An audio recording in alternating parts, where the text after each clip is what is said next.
Fala aí, rapaziada, beleza? Voltando aí então às nossas geladeiras, certo? Depois de outras metodologias de trabalho.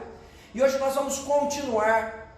Nós já falamos dos modelos atômicos. Ah, que legal, tio, certo?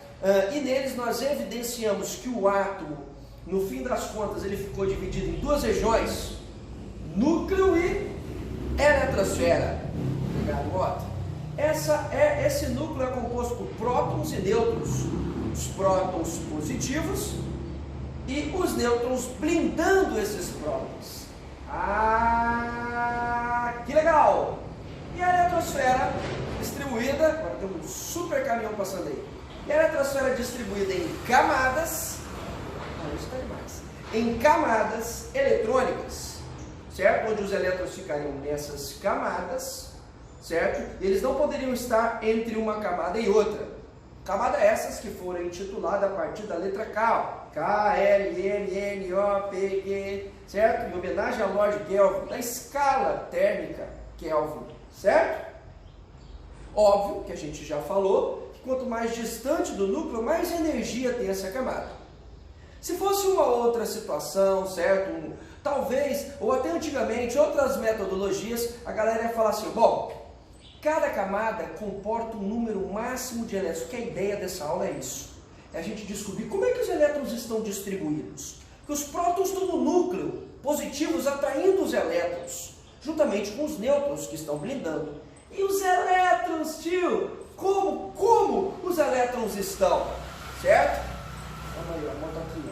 Os elétrons, meninos, antigamente falava assim, ó, camada K tem 2L8, M18, N32, O32, 18. E tem mais camadas, tio? Então, vamos fazer o seguinte, certo? Depois nós vamos falar um pouquinho dessas camadas. Por quê? Porque, na verdade, eu vou confidenciar um negócio aqui para vocês. O modelo atômico, ele não para no de Rutherford. Hoje em dia, o modelo atômico atual é um modelo atômico chamado de modelo atômico de orbital, proposto por Schrödinger, certo? Você tá doido? Que nome doido? Você tá doido? Enfim, certo? O que a gente precisa para a gente distribuir os elétrons? A gente não precisa conhecer exatamente o modelo de Schrödinger, que é um modelo de números quânticos, equações de onda, nesse momento. O que a gente precisa entender é que um cara chamado Sommerfeld, ele identificou, diferente de Bohr, do que Bohr havia proposto, que no meio dessas camadas tinham divisões. Toma aí, ó. Eu tinha visto isso. Divisões, certo? Fazer uma sonoplastia aqui, ó. Como assim, professor? Tipo, como se na segunda camada, ao invés de todos os elétrons que estivessem na camada L tivessem a mesma energia, eles tinham divisões ou subcamadas. Ah, não entendi, tio. Essas subcamadas ficaram conhecidas como subníveis. Aguenta um pau que eu já te mostro. Esses subníveis seriam divisões dessas camadas. Como assim, tio? É como se a primeira camada, a camada K, tivesse uma partição, por exemplo, L, S.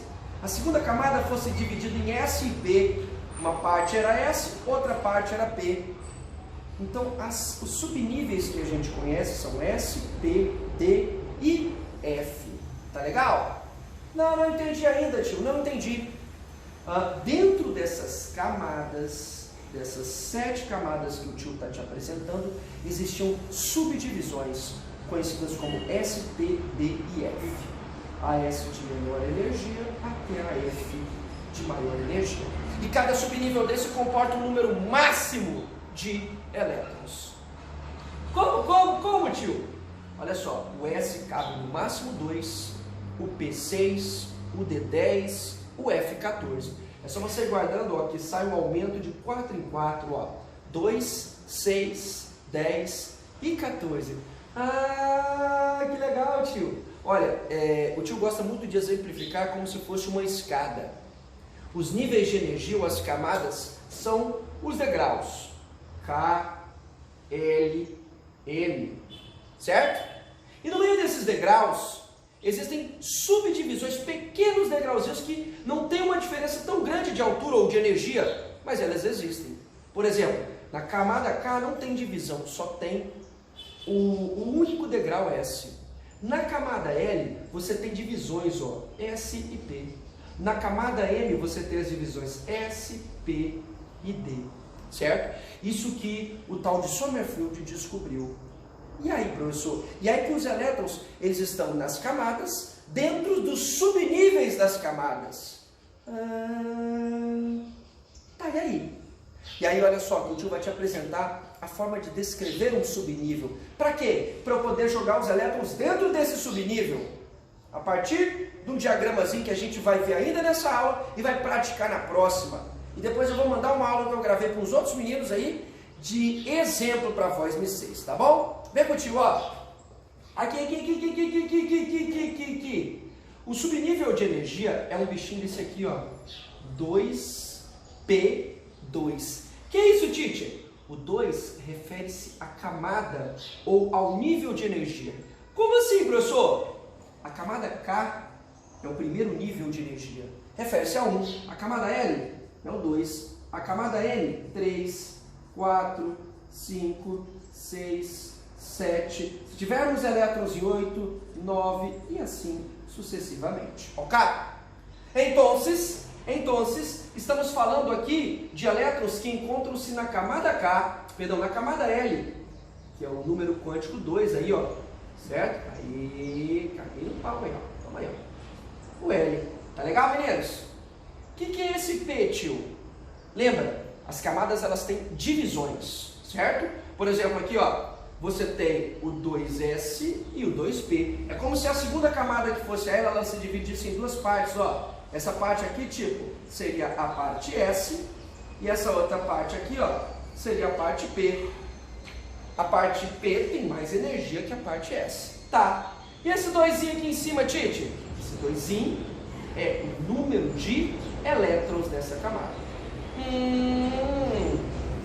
Como a gente usa isso? Valeu, Camel? Como a gente usa isso, Tite? Nós vamos usar da seguinte forma, rapaziada.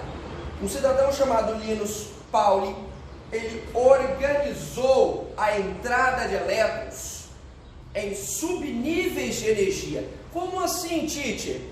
Os elétrons, eles vão entrar nos subníveis de menor energia e vão crescendo até chegar no de maior energia, certo? É a mesma coisa que a gente, sei lá, sair, vamos usar o exemplo do CA, saio do CA e vou até a rodoviária.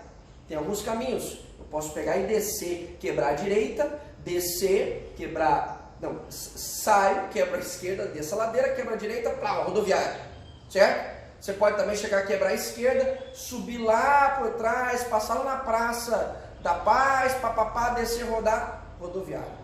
Se você é mongoloide, então, assim como eu não sou mongoloide, você é, tio, quase nunca sou, certo? O elétron também não é. O elétron, essa organização de Linus Pauling, é uma organização onde você encontra os elétrons adentrando no átomo dos níveis de menor até de maior energia. Quer ver? Ó? Tio, precisa saber desenhar esse diagrama? Precisa. Próxima aula eu começo com um quadro em branco, que por falar nisso dá um trabalho miserável apagar esse quadro que já está manchando essa miséria toda. Esse quadro, essa geladeira, certo? Mas vamos lá, vamos aprender a usar isso aqui. Como é que funciona? Tá vendo essas setinhas? Ó, quanto mais próximo do fundo, certo? Quanto mais eu adentro por essas setas, maior é a energia. Então, tia, essa primeira setinha aqui é a setinha de menor energia, e cada vez que a gente vai entrando, vai aumentando a energia. Ok? Para não se alongar demais, vamos fechar essa aula logo, aprendendo razoavelmente como usa esse diagrama de Linus Pauling. Como é que é, tio? Duas regras. Seguir as setas. A primeira. Então, a primeira setinha que você vai começar é sempre a de menor energia, saindo da bundinha até a cabecinha da seta. Certo? Depois que você passar por ela, você vai sair daqui e vai até a próxima bundinha, chegando até a cabecinha. Sempre seguindo as setas. Sempre as setas. Sério, tio? Sério. Segundo, deve-se preencher um subnível de menor energia para então alcançar subníveis de maior energia. Não entendi, tio? As setas vão indicando energia. Então o primeiro subnível é 1S. Eu só posso passar para o próximo subnível se eu preencher o 1S todo. Eu não posso deixar vagas no 1S. Ah, tio, não estou entendendo nada. Do nada. Vem comigo, olha. Para fechar essa aula aí, ó. Saca só, mano. Aqui, o flúor. O que é isso, Tite? Olha, até abrir para me mexer aqui, ó. Vou sentar. Toma aí, ó.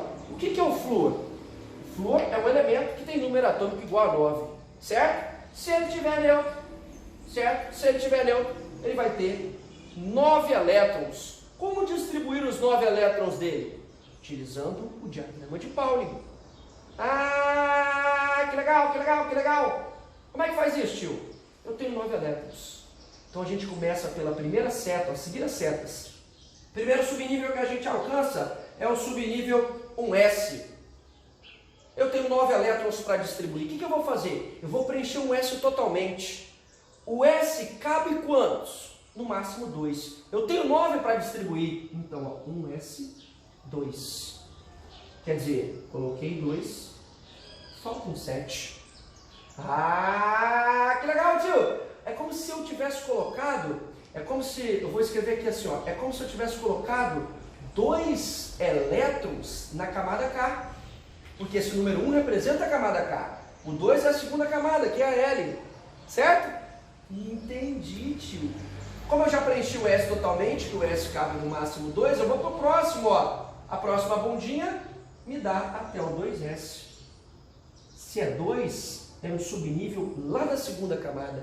Certo? O S cabe no máximo quantos? 2. Eu vou preencher os 2 totalmente. Eu tinha 7 elétrons, já coloquei o quê? Já coloquei 4. Não sei se está dando para ver mais, ó. Faltam 5. Ah, e aí, tio? Acabou os subníveis, vai para a próxima bundinha da seta. O próximo subnível a ser encontrado é quem, Tite?